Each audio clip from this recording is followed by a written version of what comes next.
Hey folks, today we're going to take a look at, oops, that fell.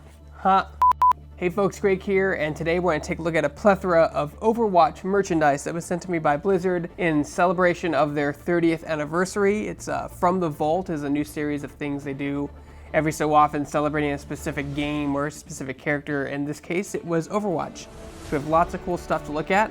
Let's dive right in.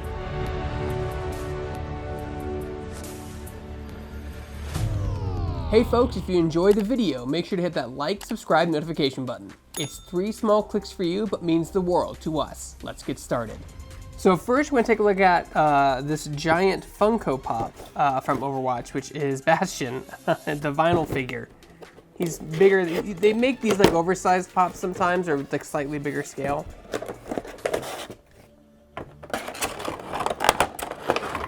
Oh wow, he actually has a lot of detail on him. Oh, and he's very heavy. So here he is in all his glory. So it does not move, even though it looks like it does. Like there are a lot of parts, like he's very jaggy and very robotic, obviously because he's Bastion, but it looks like some of his parts can move, but they don't. There's like a hinge here where his Gatling gun is, and I kind of want to move that, but you can't. It's a 6-inch vinyl pop figure. Comes with his bird. It's very blocky. I really like the way it looks. It stands out from other pop figures that have such a basic body. You know, usually a lot of pop figures have a similar slender body with maybe variations on their pose or maybe on their accessories, but this one's body is entirely just completely different than anything else I've ever seen. This one's actually bigger than most of them, 6 inches, the same as Wrecking Ball in the series. He is also 6 inches, but the other ones I think are a little smaller. That makes sense because he's a big character. I'm sure they'll make other Overwatch characters in the future that are much bigger. But overall, his detail's actually really impressive, especially the front and all his gears and stuff, and all the different colors really make him stand out. I really like the way he looks. Imagine having somebody who has a pop addiction to get the whole Overwatch character lineup. Would look very impressive, especially since they made this one slightly bigger. So next up, we have a limited edition print Overwatch sketch, and it's on a very nice piece of cardstock. And it's stamped with the 30th anniversary edition in the corner, as you can see right there. And it has rough sketches of some. I don't think everyone's on there. Wait, no, this is a print. This is not like a hand-drawn custom drawing. This is something that's printed on, obviously with the stamp. But it looks really nice, especially with the cardboard stock and the 30th anniversary logo in the corner that's stamped. Looks really nice. Some may think it looks plain, but it can look classy, the nice and black and white contrast of all the characters in their sketch forms. Well, in their artist interpretation of their sketches. I'm not sure who drew this. I'm trying to see if there's an artist name on it. No, it does not say who drew this. The size is 8x10. Unfortunately, it doesn't say who exactly drew it. It just says sketch on their website, so it doesn't really say who exactly did the sketching. If you know who did it, let me know in the comments below. But this is a From the Vault limited release. You can only get it right now for a limited time on their website for as many as they have, and it retails for $29.99 USD. So next we have the men's Diva hoodie from Jinx. It's white, and actually, maybe I'm gonna try this on for you right now. The magic of video editing. Huzzah! So it actually feels really nice. It feels like a high quality hoodie you normally expect from Jinx. It does. I'm not a large guy, but I'm not a skinny guy either. This is a regular size large, men's large, and it feels a little tight across the hip region. So maybe it's for the more slender gentleman. It's not that it's uncomfortable, it just squeezes my hips and my love handles, probably a little tighter than I'd be comfortable with. So maybe if you're a size large in t-shirts, maybe go one size up and you might be a little more comfortable. But it has a lot going on. It has a nice white gray contrast to it.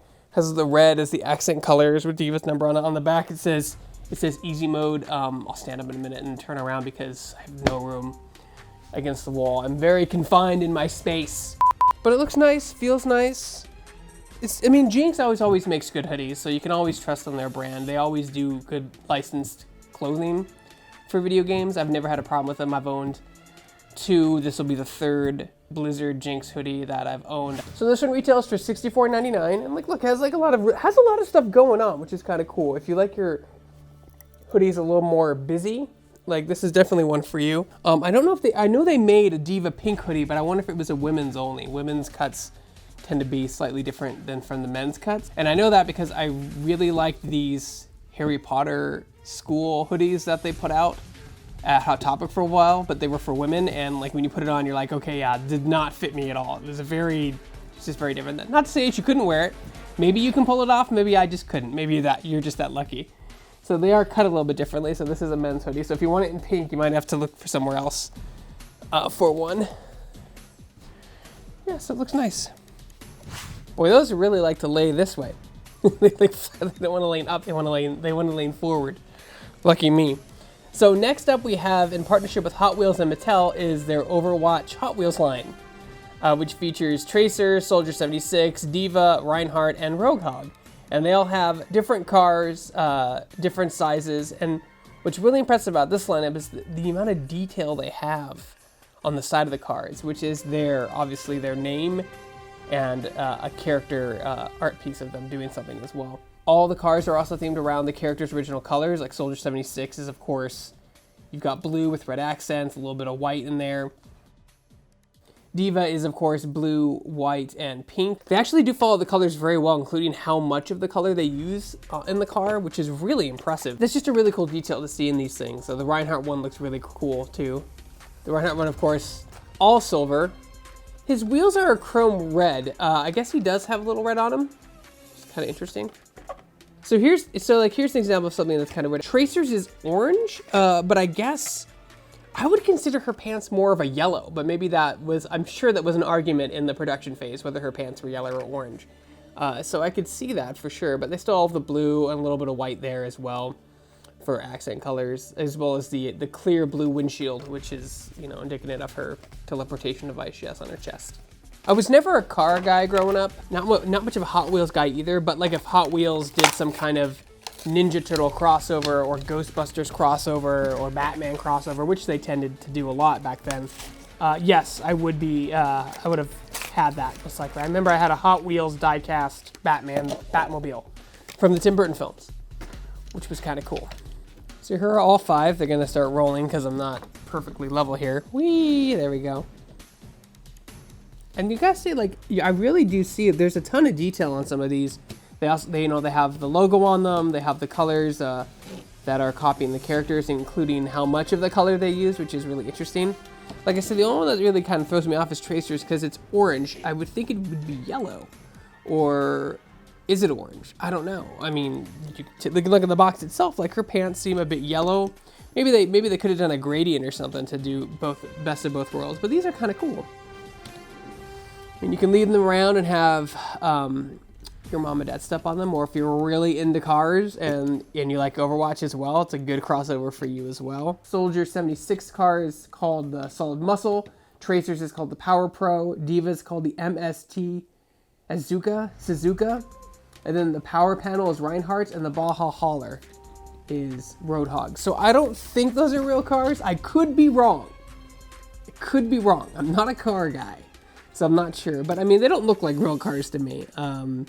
They just look like fun designs that Mattel had to implement Overwatch in with, and that looks kind of fun. And they do move fairly smoothly. So you guys, it's $20 for the set of 5, which roughly comes to about $4 per car, which is actually pretty reasonable. I don't remember Hot Wheels. I can't remember if they were relatively cheap when I bought them back in the day. But that's a pretty reasonable deal. $4 per car. I mean, if you're really into Hot Wheels and love Overwatch, this is like a dream come true for you, right? Hey folks, so apologies if I look a little bit different. I did most of the Overwatch stuff.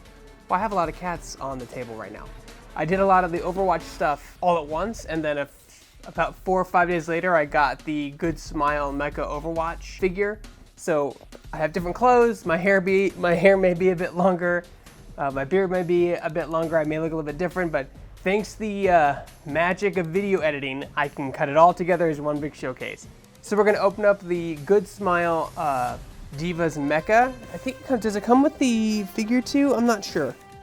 I don't think so. I think it's just the Diva Mecha. Like I said before, these are my cats. This is Buffy. She is deaf. She can't hear. they may join us on these unboxings. I'm gonna move her now so we can get to the Good Smile mecha. Hey Buff, I need to move. Can we move you? You can move you just to the side. You can still stay on the table, just stay there. So like Good Smile is a company that makes like figurines and statues and stuff, and they're really cute, stylized, like cartoonish versions of certain video game characters. I want to call them chibi, if that's correct. I think that's correct. I'm not quite sure. Oh no, my knife is over there. So it does not come with the figure, but they do make a separate Diva action figure that goes with it. No instruction manuals. Interesting, right? No instruction manuals? Oh wait, in the bottom. Very important to read the instruction manual. One cat's in the box. Underneath me, this cat's, okay. Girls, don't bite that. Oh my goodness. Yeah, you're in the box, Sadie, you're in the box. Congrats. Don't bite that. So it looks like the stand comes in 2 different heights, so you can make it look like she's standing, or the mecha's walking, or the mecha is like flying through the air. And it's kind of cool. There's actually a lot of articulation on this. And are these actually decals or are these printed on? So those aren't decals, they're actually printed on. That's kind of cool. So the stand, you can put her on the high or the low stand. I'm gonna put her on the high one. I think I got this figured out. It's not rocket science. So the Diva mech itself can swivel at the body. So it can't go 180, but it can't go 360, but it can go 180 degrees left to right. And then her legs are on a ball joint. So they can be pretty much posed wherever you want them. And of course her little feetsies turn. They don't, it's weird because her joints here don't move really. Oh, I guess they do a little bit. Very little here. They have a socket there that allows them to have a little bit of stretch, but not so much. Like I said, I wouldn't really classify Good Smiles as toys. They're definitely collectibles, something you would display, not really play with. Let me take those off. Her arms are fully articulable as well with ball joints at the hinges, so they can turn and go up, down, left, right, all that good stuff. The painting and color is actually really nice on it. It's a nice glossy pink, silvers, grays. Has all her little stickers on it from the game. Oop, came off, but that's okay because they go right back on. There we go. The little jetpacks have a little bit of articulation as well. All the stuff seems to come off fairly easily, but it goes right back in. It's like a peg key. So it just goes right in, and then so nothing can break. Seems pretty sturdy. Okay, so there is indeed a way to get the Good Smile Diva figurine that they sell separately into the mecha itself. I'm gonna figure it out. From the back, you raise this up and pull it out. There you go. And then if you get the Diva figurine, she can go right there. She's sold separately, so I don't have her. Blizzard did not send me the figurine, but she can go in there so you can have Diva inside the mecha as well, instead of just having the mecha. The thing I really like about this collectible in particular is it seems very sturdy. Like this could fall off a shelf or get knocked over by, you know, your kids or cats, and I think it would pretty much be okay. I mean, I don't know. I mean, I don't want to test it, but like everything comes apart, so it's nothing like you're gonna break permanently. The only thing that I could think might happen is maybe these pegs might break off if it falls hard enough, but it seems pretty sturdy. And has a lot of detail. Like I said, the paint looks really good. Has lots of articulation, as I showed before. And overall, it looks very nice. So folks, all the stuff you saw today is available at the Blizzard store. I can leave a link in the description below. The Diva Mecha Good Smile figure retails for $159.99. That is expensive. Higher end action figure / statue. I don't want to call it statue because it has too many points of articulation. But it has a lot of detail and it's pretty durable, so I'm not worried about it breaking or anything like that. Stuff comes off relatively easily and is put back on just as easily as I take it off. There we go. So if you guys enjoyed this showcase, be sure to hit that like, subscribe, notification button. It's 3 small clicks for you, but means the world to us. Thank you, Blizzard, for sending me all this cool stuff. You know, obviously it's part of their Vault releases where every month they're going to feature a new game and characters. This month it was Overwatch, and then coming up next will be Burning Crusade. So excited to show you guys some of that stuff. But anyway, guys, like I said, I'll leave the link of these products in the description below so you guys can find them. Let us know what you think of them in the comments below. And for more showcases, unboxing, and reviews, you're already in the right place. You're on Shacknews.com.